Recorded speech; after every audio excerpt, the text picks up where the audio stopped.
Last class में we was discussing, हमने स्नेहपान के अकॉर्डिंग डिस्कशन किया था. सो सभी स्टूडेंट्स को वो क्लियर है?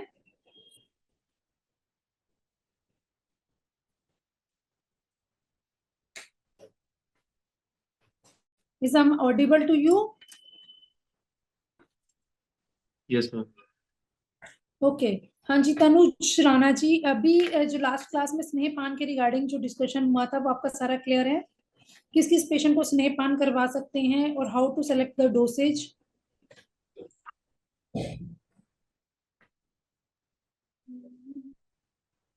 या गिव मी द आंसर.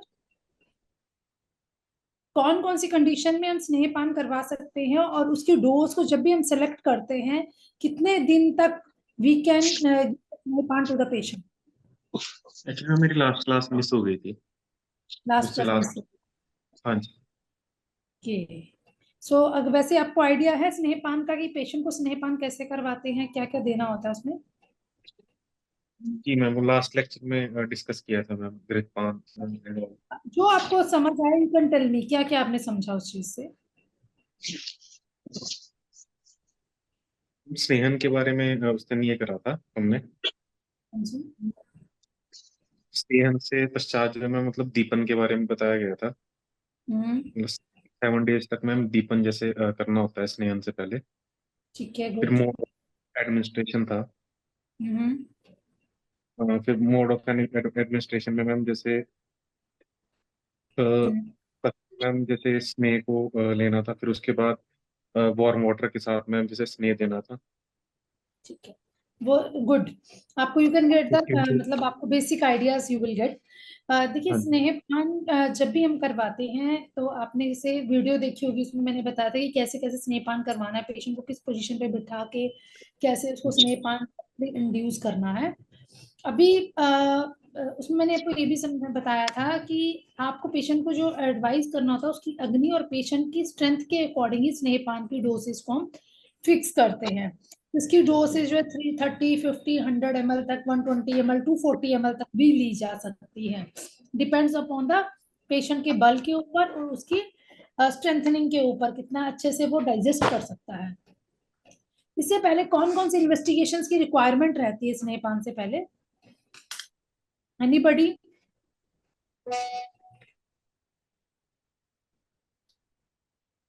जो लास्ट क्लास में प्रेजेंट थे उनमें से कोई भी बताएगा कि कौन कौन सी इन्वेस्टिगेशंस की रिक्वायरमेंट रहती है स्नेहपान से पहले?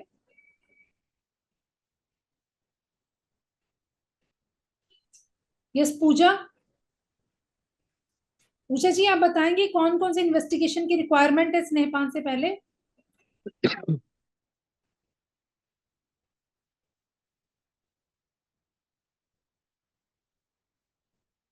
दिस इज इंटरेक्शन सेक्शन ना. आप लोग जब इंटरेक्ट करोगे then you will get the complete idea और आपको सब्जेक्ट जो है वो अच्छे से समझ में आएगा.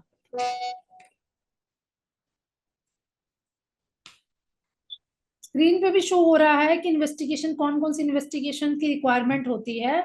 एनीबॉडी, कोई भी सीबीसी, बताओ मुझे. हाँ जी. Lipid profile. Yes, why we need the lipid profile? क्यों करवाना है हमें पेशेंट का लिपिड प्रोफाइल स्नेहपान से पहले? ताकि मैम ये पता चल सके मैम, लिपिड या मैम मतलब हाइपर ट्राइग्लिसरीडीमिया या मतलब मैम जैसे कोलेस्ट्रॉल वगैरह पेशेंट का ज्यादा होता अगर कोलेस्ट्रॉल बढ़ा होगा तो क्या हम घृतपान करवा सकते हैं ऐसे पेशेंट को? है. According to your opinion, you just give me the opinion, we will discuss afterwards. अगर किसी भी पेशेंट का कोलेस्ट्रॉल बढ़ा होगा तो क्या उसमें हम स्नेहपान करवा सकते हैं? इंडिकेटेड है या नहीं? Ma'am dose according to your fixation करना ओपिनियन. पड़ेगा. डोज फिक्सेशन करके मैम ये भी करा सकते हैं शायद. डोज की फिक्सेशन करके करवा सकते हैं. Okay. So otherwise we can choose a snehan. हम ऐसे स्नेहन को चूज करेंगे जो कोलेस्ट्रॉल को बढ़ाएगा नहीं, क्योंकि कोलेस्ट्रॉल का जो मेन से पेशेंट का किसी का एचडीएल और एलडीएल उसका कोलेस्ट्रॉल लेवल कहाँ तक आ रहा है, ठीक है, तो उसके ऊपर डिपेंड करता है. अगर वो डायबिटिक है पेशेंट, हाइपरटेंसिव भी है और कार्डिक भी है, सब चीजों की इन्वॉल्वमेंट है, विद ओवरवेट है, सो फर्स्ट ऑफ ऑल हम उसका दीपन पाचन का टाइम जो है वो थोड़ा सा इंक्रीज कर देंगे. और जब भी हम उसको स्नेहपान करवाएंगे वी विल चूज, हम अर्जुनादि घृत को या त्रिफला घृत को, ऐसे घृत को चूज करेंगे जो लेखनीय कार्य करेगा हमारे शरीर में. ठीक है, तो वहां पर ड्रग को हम चेंज करेंगे। मैम कौन से मैम, अर्जुन आदि घृत एंड? कार्डिक पेशेंट है अगर, या कोलेस्ट्रॉल लेवल उसका इंक्रीज आ रहा है, तो उसमें हम अर्जुनादि घृतम देंगे। ठीक है।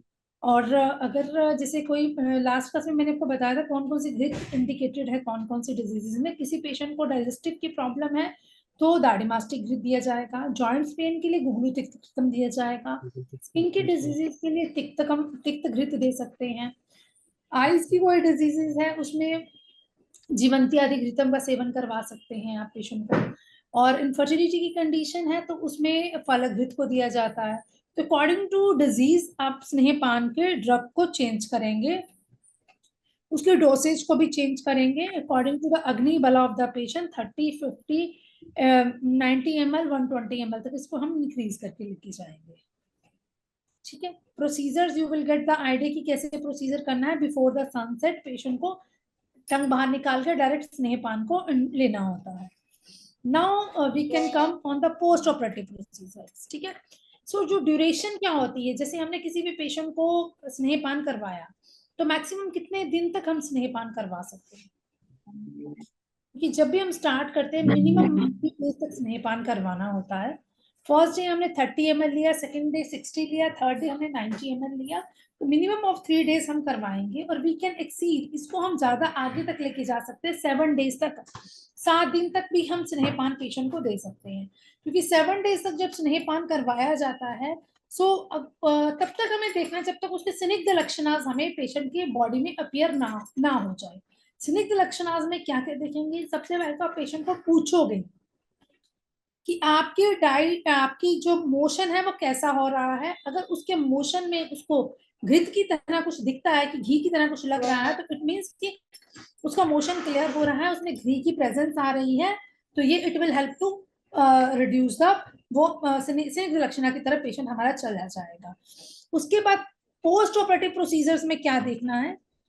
Patient should take rest during the snehapan period. अगर कोई वर्किंग है तो उसको अपने वर्क शेड्यूल को कंपाइल्ड करना है। अगर पेशेंट को दूर से आ रहा है, हो सकता है उसको 1.5-2 घंटे का ट्रेवल करके आना पड़ रहा है, तो स्नेहपान के दौरान जो है वो ट्रैवलिंग अवॉइड की जाती है। सो इस तरह के पेशेंट को आप आईपीटी में रख के करेंगे, या पेशेंट को एडवाइस करेंगे कि वो एक जगह पे, मतलब जहां पे भी है उसको घृत आप कैरी करने के लिए भी दे सकते हैं, वो अपने घर पे भी घृतपान को कर सकता है। बिकॉज जब भी घृतपान किया जाता है उस टाइम बॉडी को रेस्टिंग पोजीशन पे लेके आना है। She should not sleep during a day time. अगर पेशेंट कोई भी घृतपान करने के बाद दिन में सो जाता है तो क्या होगा उससे? Anybody can tell me? Ma'am कफ की वृद्धि होगी। यस, कफ की वृद्धि होगी। तो जो कफ, क्योंकि दिन दिवा स्वपन लीड टू कफ इंक्रीज करेगा, कफ की वृद्धि होगी, और पेशेंट को जो रिजल्ट आने चाहिए वो रिजल्ट नहीं आ पाएंगे। नेक्स्ट यहाँ पे लिखा है वार्म विलेपी शुड बी गिवन।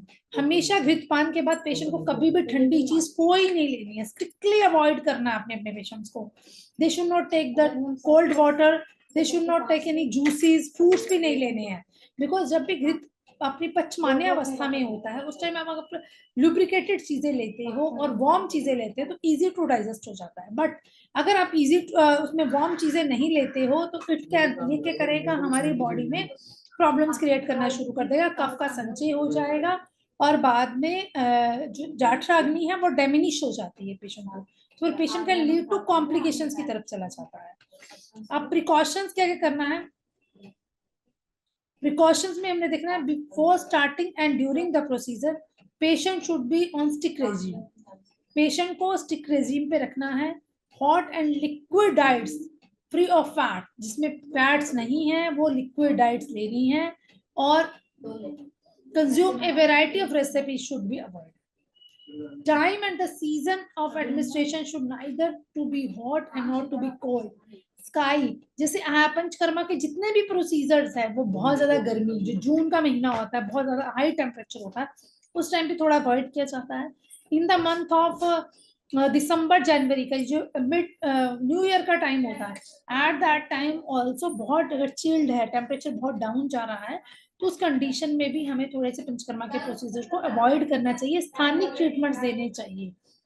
उस कंडीशन में स्नेहपान को थोड़ा अवॉइड करना चाहिए। सो कॉम्प्लिकेशंस और management, this is the main topic अब नाउ। यू कैन अंडरस्टैंड कैसे स्नेहपान करवाना है।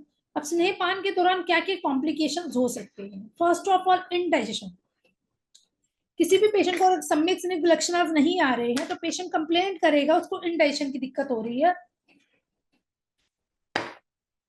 पेशेंट को वॉमिटिंग सेंसेशन हो सकता है, नोजिया, नोजियाटिक सेंसेशन हो सकता है, एनोरेक्सिया हो सकता है, अग्निमंद्य हो सकती है उस पेशेंट को हेडेक, बहुत सीवियर हेडेक हो सकता है, कॉन्स्टिपेशन की प्रॉब्लम हो सकती है, फीवर हो सकता है, डायरिया हो सकता है, vertigo. So all these are the common complication during the snehapan lakshanas. In this condition stops. अगर कोई भी पेशेंट बोलता है उसको वॉमिटिंग, स्नेह लेने के बाद रिपीटेडली वॉमिटिंग्स आ रही हैं, या बहुत ज्यादा नोजिया हो रहा है, या lack of desire to take a food, उसे खाना खाने का बिल्कुल भी मन नहीं कर रहा है, सो इन दैट कंडीशन हमें क्या करना है, first of all we have to stop the snehapan immediately.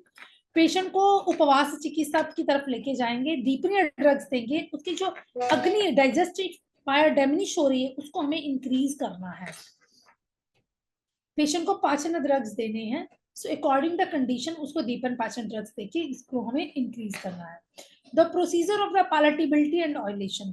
सबसे पहले कौन कौन से प्रोसीजर हमने देने हैं। This snehapan is given to purification of the disease condition. कैसे, अकॉर्डिंग टू द हम डिजीजेस देखते हैं उसकी कंडीशंस को समझते हैं। स्पेसिफिक मेडिकेटेड घी और ऑयल शुड बी सिलेक्टेड। हमने स्पेसिफिक मेडिकेटेड घी को और ऑयल को सिलेक्ट करना है। List of the medicated ghee और oil has to be describe. So सबसे पहले टाइम ऑफ एडमिनिस्ट्रेशन देखना है कि कब हम घी दें। After the digestion of the previous meal, जब पेशेंट कंप्लेन कर बताता है कि उसके पीछे का जो खाना है वो प्रॉपर डाइजेस्ट हो चुका है, उसके बाद आप स्टार्ट करोगे। The person is having intense hunger, बहुत ज्यादा भूख लग रही है, एम्प्टी स्टोमक, खाली पेट है अगर वो, और प्रैक्टिस कर रहा है 2 टाइम्स पर डे, तो अगर पेशेंट को हमें कब भोजन देना है, कब घृतपान करना है, you have to ask a question to the patient. आपको कल मोशन हुआ था? नहीं। भूख कितने बजे लगी थी?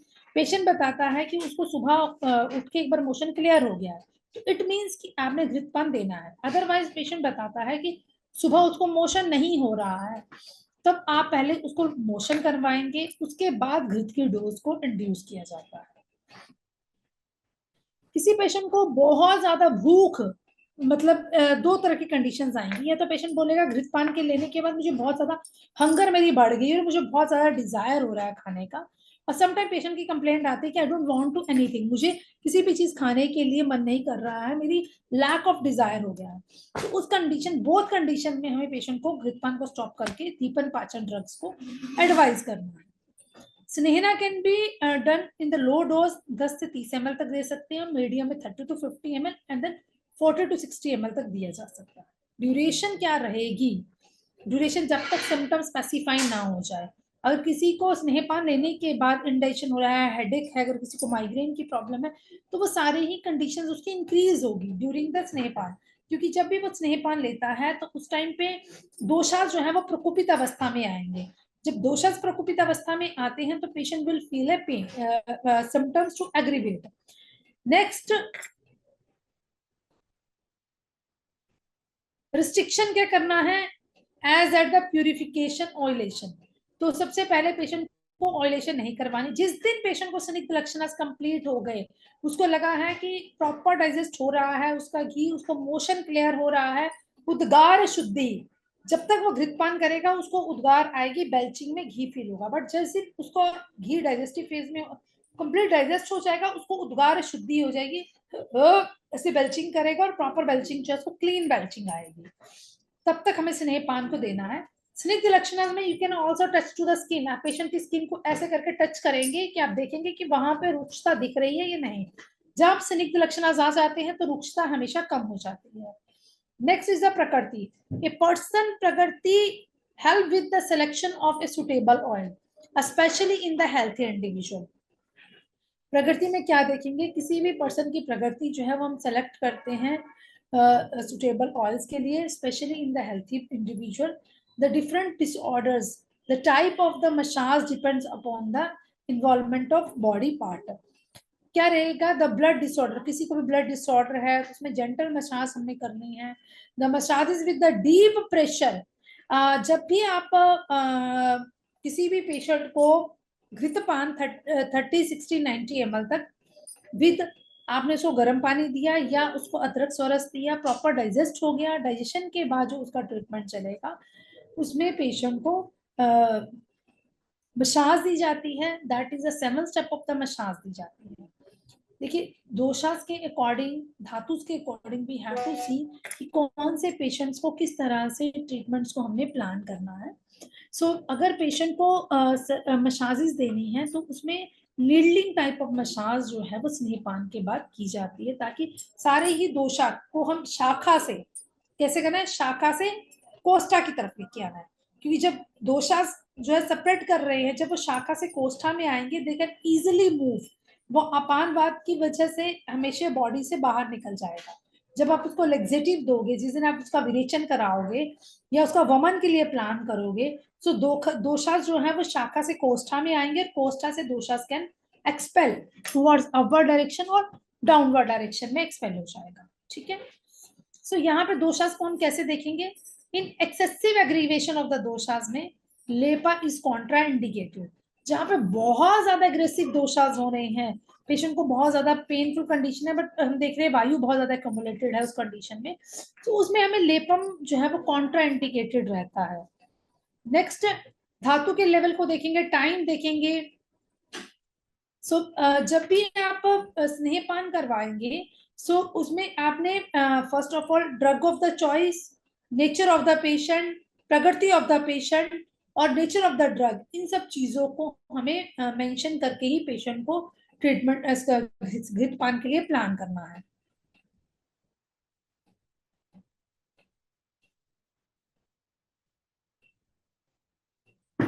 नेक्स्ट आई विल जब भी आप नेक्स्ट घृतपान पेशेंट को देते हैं तो उसकी कॉन्ट्रा इंडिकेशंस कंडीशंस को समझना है। अगर पेशेंट को वॉमिटिंग है या बहुत ज्यादा उसको नोजिया हो रहा है तो उस कंडीशन में हमें क्या करना है, घृतपान को, एनीबॉडी क्या करना है उस टाइम में घृतपान को स्टॉप कर देना। यस और अगर पेशेंट को घृत लेते, जैसे पेशेंट ने for example this is a घृत, घी पिया और इमीडिएटली वॉमिट कर दिया, उस कंडीशन में क्या करना चाहिए, दोबारा घृतपान करवाते हैं पेशेंट को।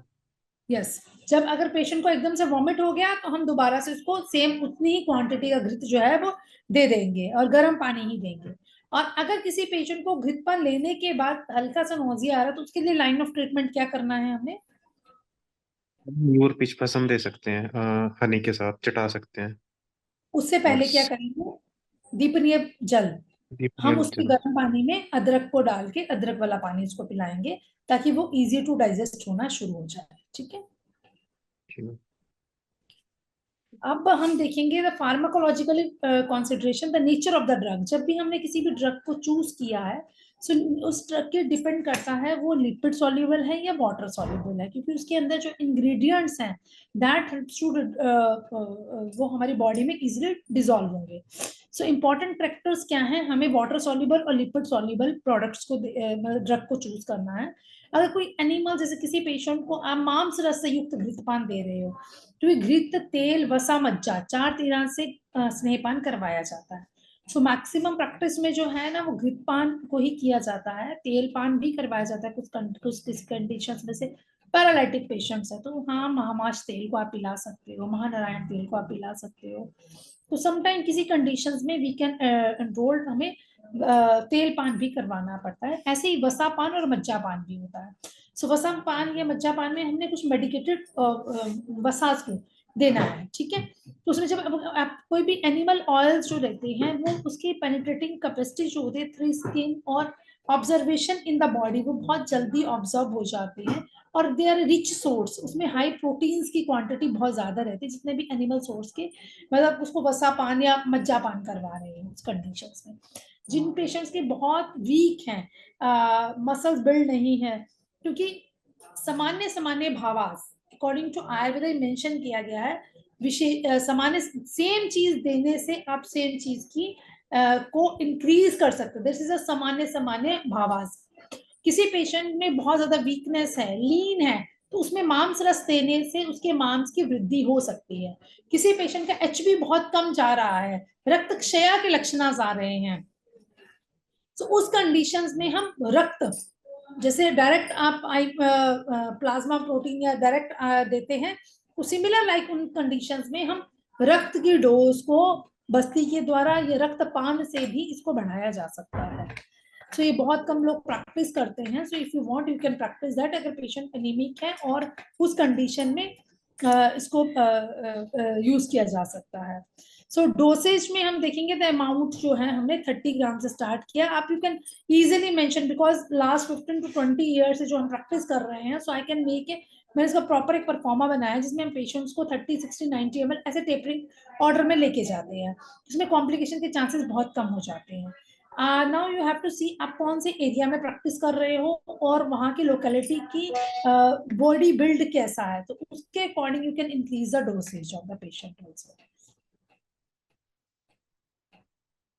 सो ड्रग की पेनिट्रेशन पावर जो है वो हाइयर रहती है on the different different part of the body. So जब भी आप स्नेहपान को प्लान करते हो, आपको डोज को देखना है, उसकी सात्म्यता को देखना है, उसके टाइम पीरियड को देखना है, और the quantity of the medicine को समझना है, कितनी क्वांटिटी ऑफ द मेडिसिन आपने देनी है, कॉम्प्लिकेशंस क्या है, उस कॉम्प्लिकेशन की रिकवरी क्या होगी। अगर पेशेंट बताता है कि 30, 60, 90 ml स्नेहपान लेने के बाद वो फील कर रहा है गुड और उसको प्रॉपर डाइजेस्ट हो चुका है, सो उस कंडीशन में हमें क्या करना चाहिए, पेशेंट को विरेचन या वमन के लिए प्लान करना है। ठीक है, नाउ वी कैन सी अगर पेशेंट कहाँ कहाँ पे मिस्टेक्स हो सकती हैं, कॉजेस क्या क्या हो सकते हैं जहां पे पेशेंट को स्नेहपान के दौरान कुछ कुछ कॉम्प्लिकेशंस जो है आ जाएगी। सो कॉम्प्लिकेशन जो आती है, सबसे पहले mistake of a doctor, mistake of the patient रहती है। मिस्टेक ऑफ कहाँ कहाँ पे डॉक्टर का एरर कहाँ से आ सकता है, first by improving fixation of the dose of the Sneha. हो सकता है पेशेंट आपके पास आया और वो उसकी प्रगति जो है वो पित्त कफजा प्रगति है, एंड दोषा किस अवस्था में है, उसके साम्य अवस्था में, निराम अवस्था में है, आम अवस्था में है। बिकॉज कफ प्रकृति वाले पेशेंट आम अवस्था में जब भी उसका दोषा होगा तो उसमें लेजीनेस बहुत ज्यादा रहती है पेशेंट्स में। तो आपने उसको दीपन पाचन ड्रग्स देखी, अग्नि प्रदीपन करना है ताकि उसका प्रॉपर डाइजेशन होना शुरू हो। अगर आपने डायरेक्ट ऐसे पेशेंट्स को घृतपान करवा दिया तो 100% कॉम्प्लिकेशंस आनी ही आनी है उस कंडीशन में। अगर पेशेंट की प्रकृति पित्त प्रकृति है, क्योंकि पित्त प्रकृति में पेशेंट बहुत ज्यादा एग्रेसिव वाली चीजें खाने या बहुत हीट रहती है, जाट ठाक नहीं प्रज्वलित रहती है उस कंडीशन में, उसमें आपने देखना अपना ड्रग ऑफ चॉइस क्या यूज कर रहे हो आपने, क्योंकि उस पित्त प्रकृति के पेशेंट को गर्म पानी देना है और शुंठी या किसी भी चीज का आप उष्ण वीर्य द्रव का सेवन करा रहे हो, तो पहले उसकी बॉडी को नॉर्मलाइज करना है। You can advise to take a गोंद कतीरा, मुनक्का, ये अंजीर, इन सब चीजों को पेशेंट को दे सकते हो ताकि उसका पित्त जो है वो बैलेंस में आ जाए। उसके बाद you have to start with the snehapan. Similar in vata conditions, patient का अगर बहुत सीवियर पेन है तो सबसे पहले हमें पूर्व कर्म से पेशेंट के पेन को सबसाइड करना चाहिए, उसे आमा से निरामावस्था तक लाना चाहिए ताकि उसकी body should be prepare to take the snehapan. स्नेहपान कभी भी डायरेक्टली हमें किसी पेशेंट को रेंडमली नहीं देना है। अगर आपको देना भी है तो you can plan for the अच्छा पेया, 1 से 2 चम्मच घृतपान आप डायरेक्ट खाने में पेशेंट को इंड्यूस कर सकते हो।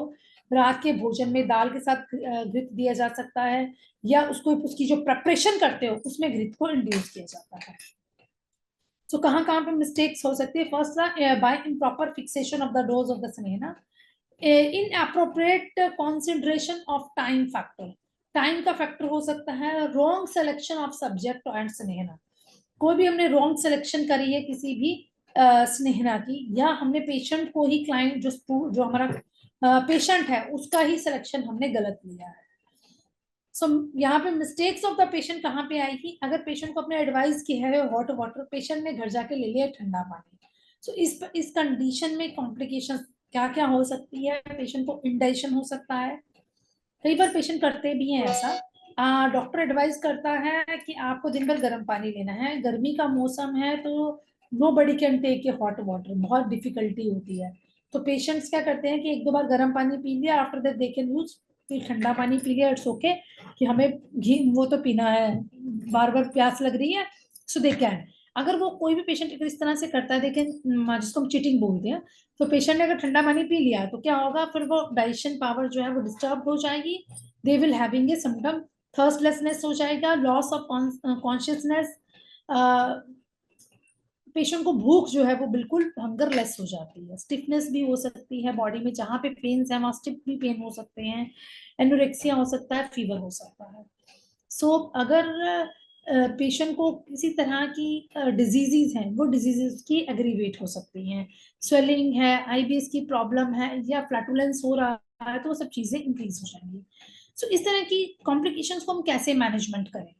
अगर पेशेंट को इनडाइजेशन होता है, उसको प्रॉपर डाइजेस्ट नहीं हो रहा है, सो क्योंकि हमने कई बार डोज आपने ज्यादा दे दी, पेशेंट लीन है और आपने 60 ml तक उसको ले गए, पिछले घृत उसका डाइजेस्ट नहीं हुआ था और हमने 60 ml उसको इंड्यूस कर दिया, तो वो घृत भी उसका डाइजेस्ट नहीं होगा due to the excess amount of the snehana और रॉन्ग फूड रेजिम। आपने उसको क्या दिया है, सिर्फ मांड, घृतपान के दौरान क्या दिया जाता है? What will be the diet during घृतपान? Anybody? मांड पे विलेपी।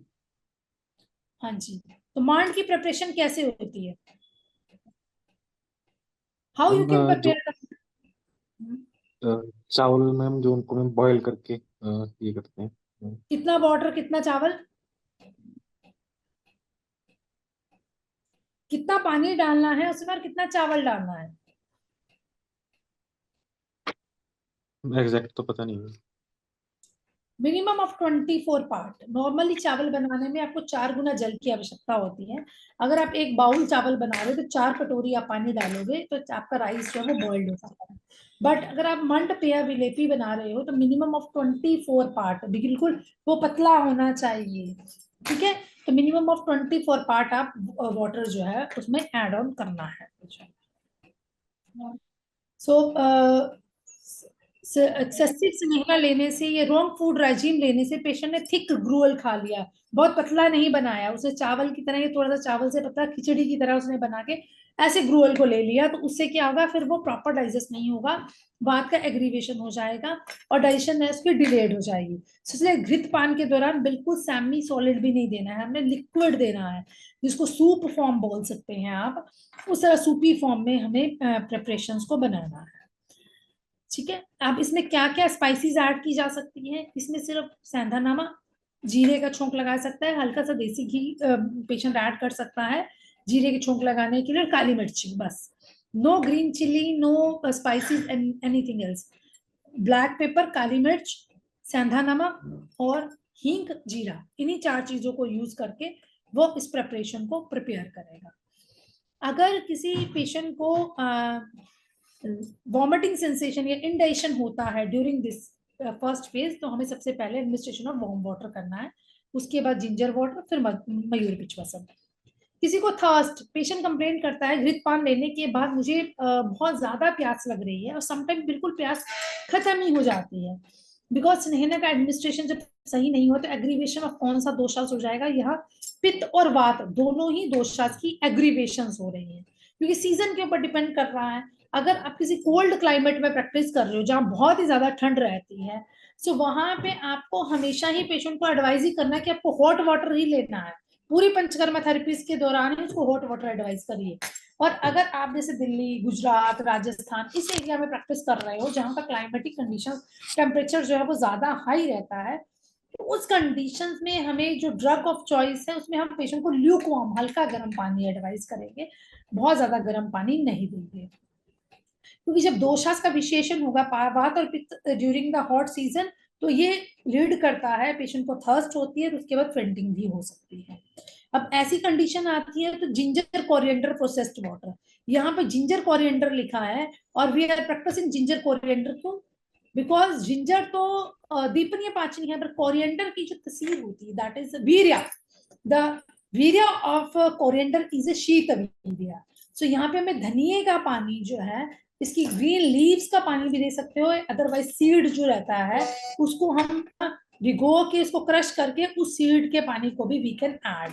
सो यहाँ पे हमें पेशेंट का इन दिस स्नेहपान की कंडीशंस में हमें ऐड ऑन करना चाहिए, ठीक है। तो वार्म कोरिएंडर और जिंजर वाटर को हम ऐड ऑन करेंगे इसमें, ठीक है। एंड पेशेंट को जब तक प्रॉपर डाइजेशन नहीं हो जाता तो इंटरमिटेंट स्नेहन जो है वो दिया जा सकता है। समटाइम क्या होता है कि हमें पेशेंट बीच में स्टॉप कर देता है।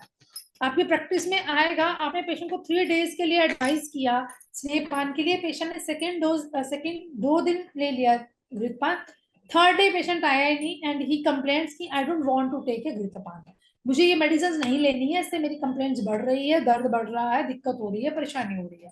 सो सिमिलर पेशेंट्स की यही क्वेश्चन, यही मतलब क्वेरीज होती हैं।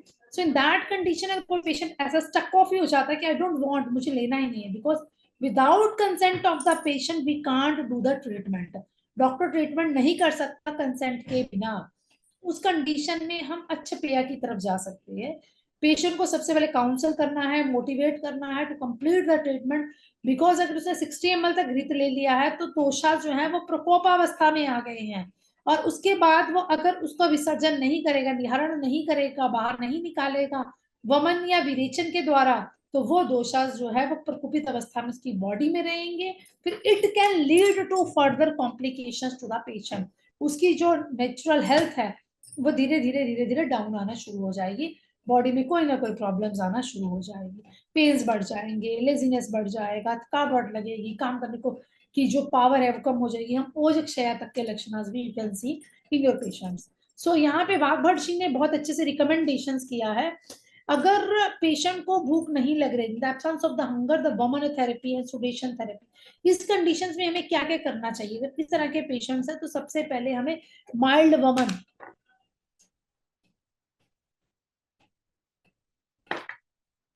पेशेंट क्लासिकल वमन पे नहीं जाना चाहता तो सद्य वमन करवा सकते हैं। अभिपत्ति का चूर्ण से लेक्सेटिव, पंचस्कार चूर्ण से लेक्सेटिव, एरंड ऑयल से वात प्रकृति, तो एरंड ऑयल देखिए, एरंड ऑयल कैप्सूल फॉर्म में भी आता है, तो वो कैप्सूल ऑफ द एरंड ऑयल देखिए, आप उसको विरेचन जो है वो करवा सकते हैं। ड्राई फ्रूट स्टफ्स, पेशेंट को यवा लेना है या पाइपर लौंगा पिपली का सेवन करना है, हरितकी का सेवन करना है, सो कॉम्निफेरा मुकुल गुगलू का सेवन करना है, सो ये सब चीजें जो है वो की जा सकती हैं। तो is it clear to everybody? किसी का कोई क्वेश्चन है तो दे कैन आस्क। स्नेहपान के रिगार्डिंग किसी का भी क्वेश्चन है तो they can ask, because next class में we will move with the next topic. वमन के लिए कौन सा